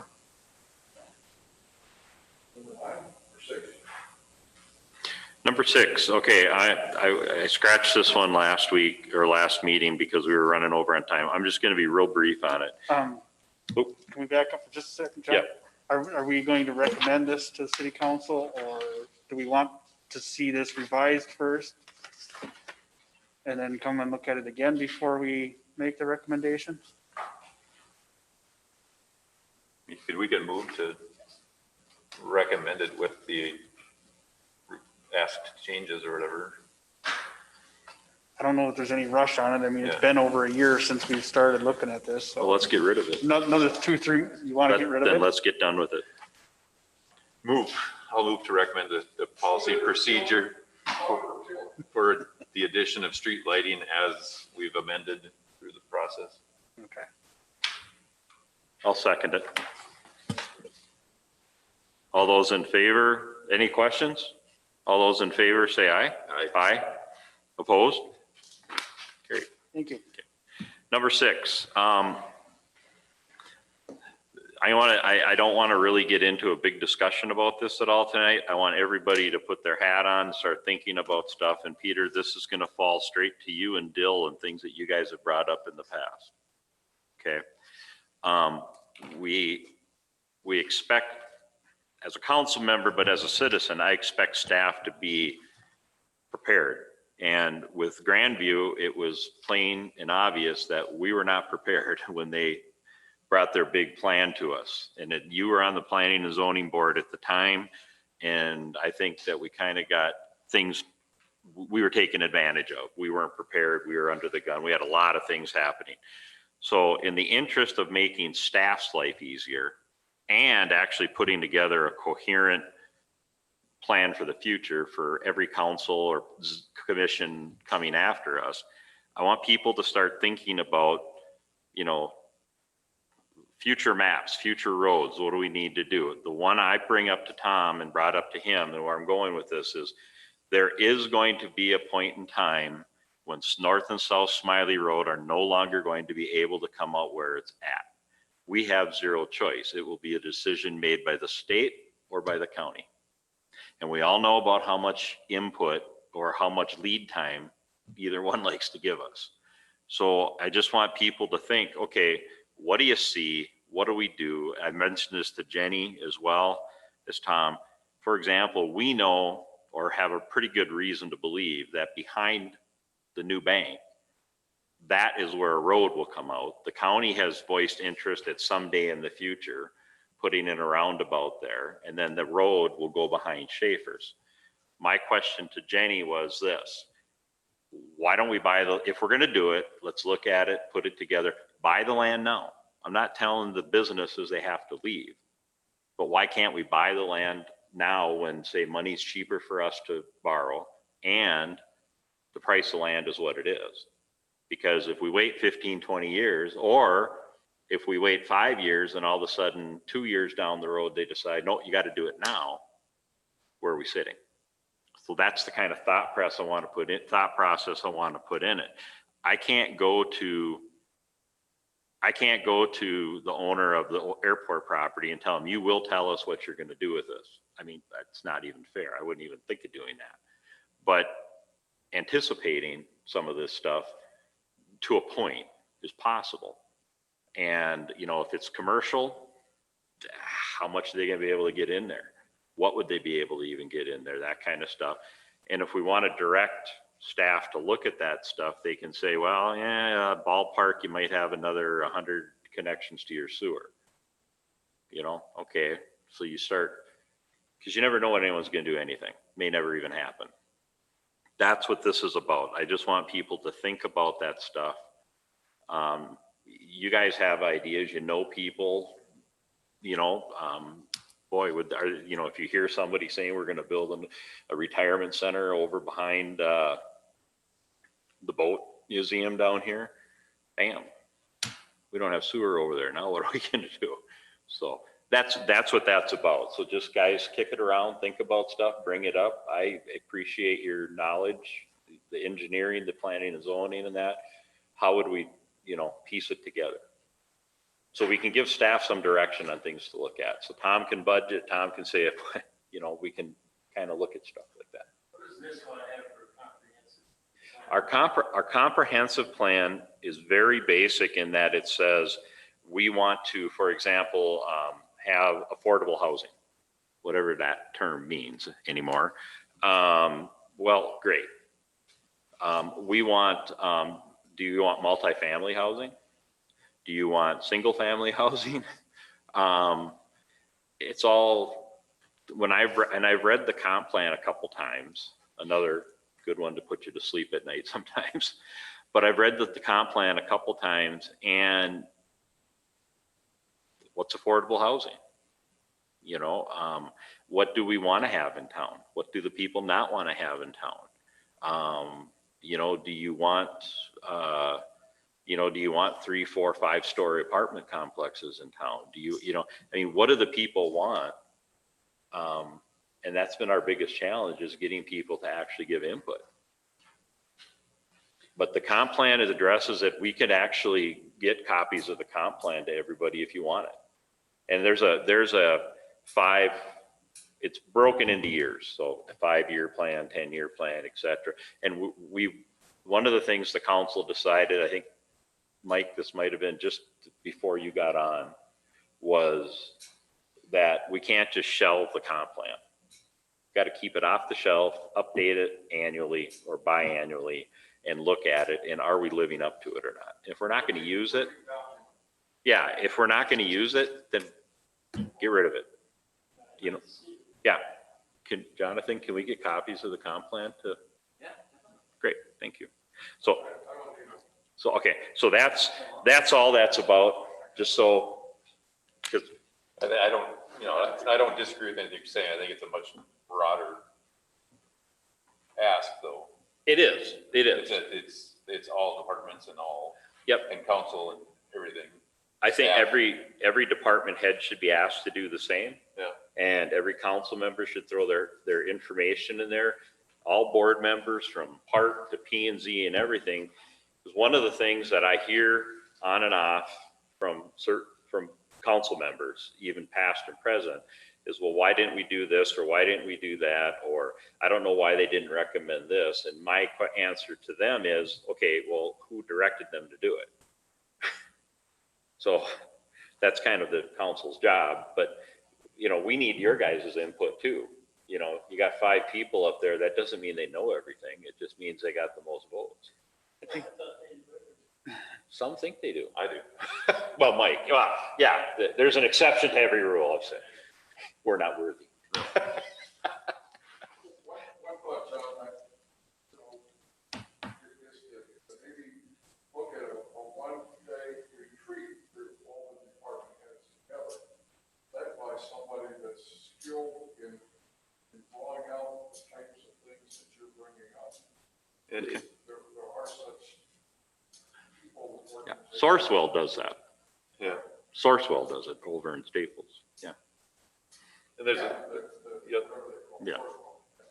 And the other thing is, a lot of the stuff you're asking is questions that are unanswerable too, because Yes. they're unknowns at this point. I think when John and I have talked about this, we were talking almost in terms of specific things that we knew were going to happen. For instance, where the Wausau home is, that came up for sale a few years ago. And we know, The one by Wendy's.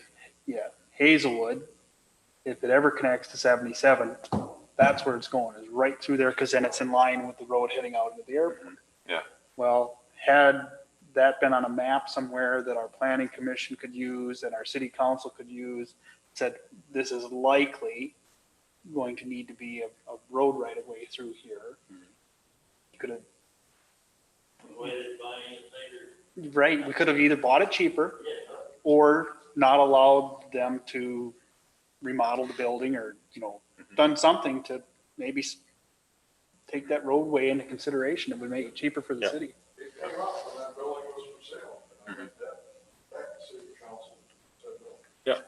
I talked to Ross about it, and he said, that's exactly what he said, is, boy, that seemed like a lot of money. It was a bargain basement price compared to what it is today. So,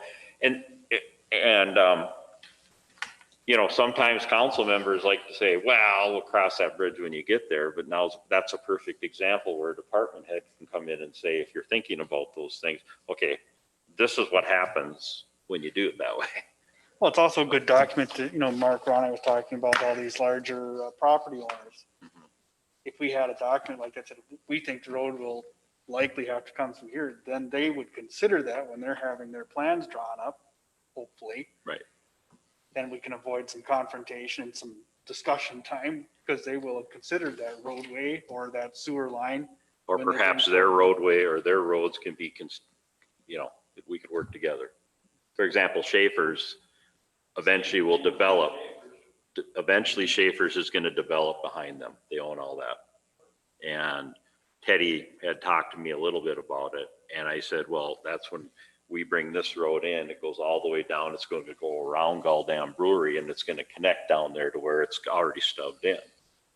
Okay, well, if we know that, then maybe we can get the right of way from Teddy for free. We put in the road that we're gonna have to put in anyway. He can then access off it. We don't have to buy the land. He doesn't have to build a road. Maybe it's a win-win. I don't know. Oh, no. No. So anyway, that's all it was. That's all that's on there for, so. Thank you. Mark? Roundhouse. What did I say? All day. Oh, Roundhouse, I'm sorry. Mr. Hallen, your turn. All right, at the wastewater treatment facility, clearing garbage is about 85% complete.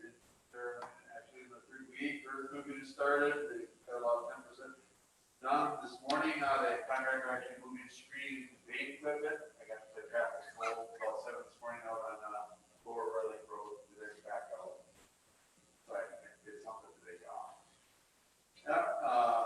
building foundation estate, we will start the footings here next week, and they've got their masons scheduled for Monday, September 22nd, start all the masonry walls in the new building. That's, we want to get that up and start to get that full. So council will see the first payment application here on the 16th. They can lay it on Jenny's desk tonight.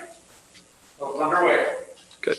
From that, and bridge project, it really is going to be completed here just, by the end of next week, with the exception of the wear force. But they're, they hauled out their big backhoe today, and now it's handrail and, minor items to be done. But, the bridge is done, and we avoided the sanitary sewer, force main, and sanitary concrete encasement.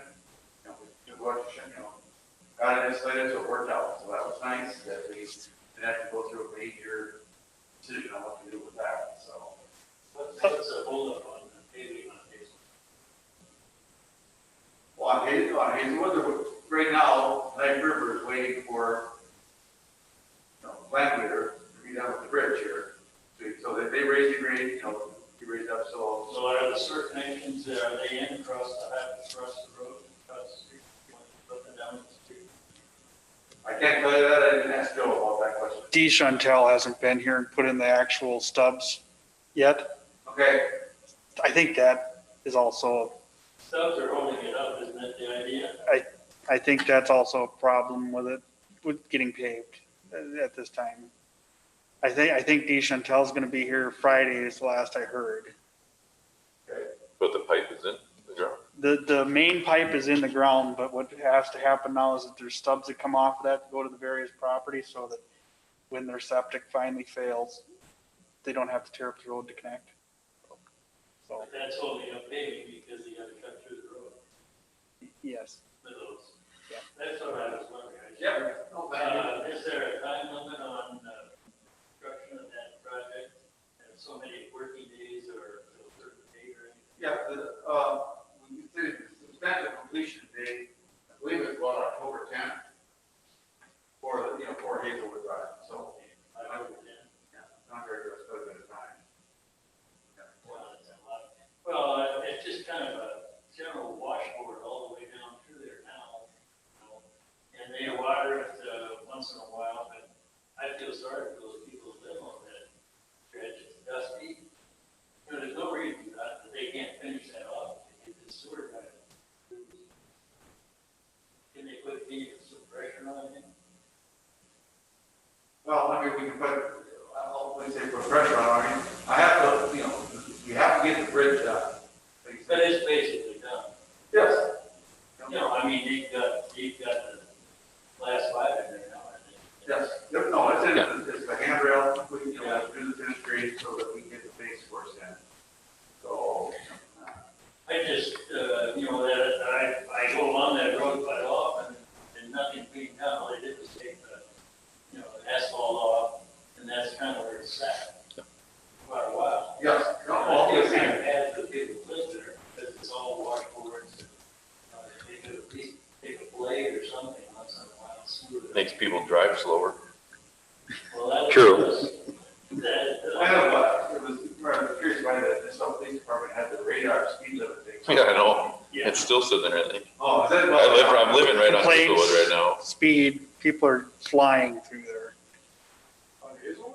Mm-hmm. Yeah, there's, some people drive, Well, no, well, I guess, kind of an oxymoron, I mean, we make it, yeah. I mean, well, the truth is, you know, right now it's flat, I mean, so, you know, we actually made a decision, the city, we are narrowing that road up, you know, from 24 feet to 20 feet. But, right, we were, you know, just keep it more of a friendly neighborhood, and, you know, that was, you know, just, you know, narrowly automatically 90 miles per hour. We're also making that a 9-ton road, right? Yeah, but then you're also adding a 12-foot trail or 10-foot trail. Yeah. Hopefully. Well, later. sometime in the future. Yeah. I mean, the trail, nowhere, we'll have to trail over the bridge, short section, but. Trail to nowhere. And then, well, like I say, Smiley Road, was got the base course on, as you see, for the two street project. They're waiting for the other ones so they can do the south course. The whole thing, that's how they work on it. Yes. And it was when I drove by, they were actually having to do the curb and gutter there in front of the circuit, you know, getting that ready. So, What's the deal on that? Why was that extended, that little piece of curb and gutter? Did they request that?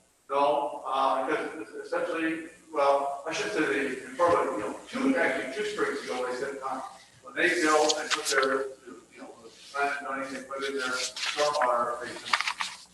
All the curb and gutter, they keep that on this one dock, and then I ran in, and ran right over the driveway, right into there. And we actually, I took several photos of their driveway, like underwater. So we reviewed it with Tom, and say, since we were bidding curb and gutter for other stuff, we said that about 90 some feet to get it past their driveway. So, I was just curious. yeah, While you're on this, may I digress a little? But right in front of Subway, there's a parking lot, and this is a private property, because anytime you hit this Yep. Subway, go by a guy in Hawaii. And they built a beautiful, what do you call it, a stormwater pond? Retention. everything's fine, from Retention irrigation. pond. And right next to it is constantly a puddle of water, 2, 3, 4 inches high. And where do I as a citizen go to address that? Just write the guy a letter and Hawaii and tell me we worked with a contractor that didn't finish the job? I mean, take a look, it is right next to the stormwater runoff pond, and there's this big puddle of water. And Is there a curb there? I don't think so.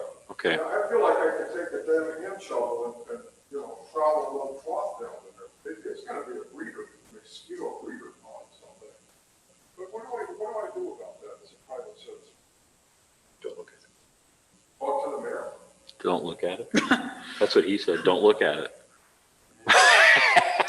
Well, I think the answer to your question from the standpoint of, I mean, great, the city really has nothing to, I understand. yeah, The city is private property. private property. So if I want to track down who built the thing? You could call the owner and tell him. Yeah, I would suggest that the owner of the property, look on the Crown County tax bills, see who the record of owner is, and send them a couple quotes. Thank you. I will say, Sorry that I- the intersection is, I really like how the intersection turned out. 77? Yeah. Yeah. Oh, God. Now that it's all said and done for the most part, it makes things way easier and nicer. Safer. Yeah. Eventually, though, something's going to happen with that turn into Holiday. Yeah, it's still there, you know. It's going to have to, you know, be a right out only instead of across, but it's in the future. They have to put a roundabout in. That's the only way they'll get Well, that right, The county spent about $2.3 million, that's the Yeah. final bill of Anderson. And we there a while. that. Well, I understand. Yeah, I know.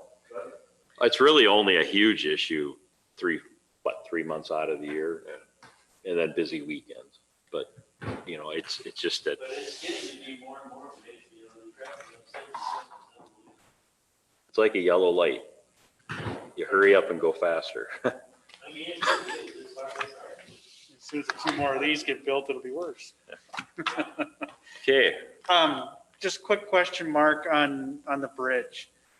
Dill had asked me a question about, I think they're called the end walls, where the aprons are for that culvert, and they're not finished very well. Do you know if anything's gonna happen with that? Are they gonna clean that up at all, the edges of the, you know what I'm talking about there? I don't know, I've talked to Steve about it, I don't know if he's relayed any of this to you. Well, yes, I mean, I'll just say like the curves, I mean, the keeper Hancock, he must have been in a production hurry to get this for land there. They're gonna have to grind those chambers, I mean, it looks, The tamper is bad. even though it's worse than that, it's just. And then they got it grouted. You know, it looks like they were rejected somewhere else.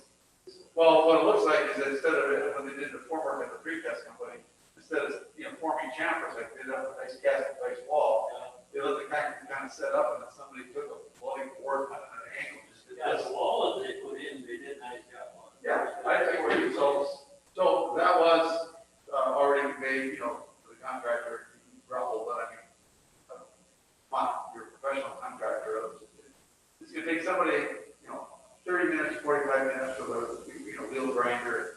And make it look like it. And both of them need to both sides. Oh, yes, and I could have told them both. anybody have anything else? How about that ice cream? There we go, motion to adjourn. So made. Second, all in favor? We're out of here. Do your, all your own. He said the magic word. Ice cream. Yeah, he was here, he was here. I don't get it.